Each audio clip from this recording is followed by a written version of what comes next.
Sabi nila yung pagkakaroon mo daw ng alagang aso, sila daw yung nagbibigay sa'yo ng kasiyahan. Alam mo, naniniwala ako doon.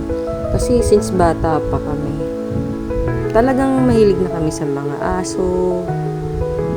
Sa pusa, meron din. Pero yung ibang mga pusa, ligaw, pumunta dito sa bahay. Tapos, ito nga si Milky, nagkaroon siya ng 5 na mga anak niya. Tapos, ang natira dyan, 3 na lang, 3 white. Kasi si Macchiato tsaka si Latte, yung 2 black, nagkaroon sila ng distemper. Hindi sila nakasurvive. 5 sila actually nagkaroon ng distemper kahit na may mga bakuna na sila. Kaya,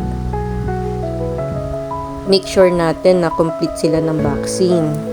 At wag natin muna silang palalabasin. Lalo na pag mga puppies pa. Kasi nung dati, nung panahon na yun, uso talaga yung distemper. Sobrang iyak ko dyan. Kasi, syempre, ako nag-alaga. Hindi ako nagagalit sa kanila. Kahit nagwiwiwi, puro wiwi yung basahan. Syempre, pag bata pa, ititrain natin sila. Tapos, ito nga si Latte. Tuwang-tuwa ako dyan kasi naglalaro siya mag-isa. Napakabait ng asong ito. Pero syempre, hindi niya nakinaya yung sakit.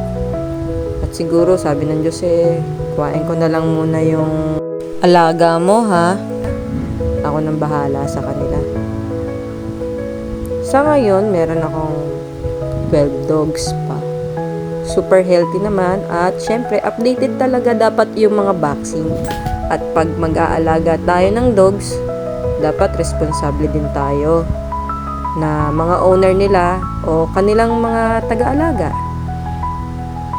At syempre, pag minahal natin yung aso, yung mga alaga natin, mamahalin din nila tayo pabalik. At naniniwala ako doon.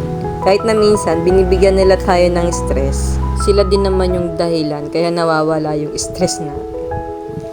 Alam nyo, sa totoo lang, mahirap naman talaga mag-alaga ng mga aso.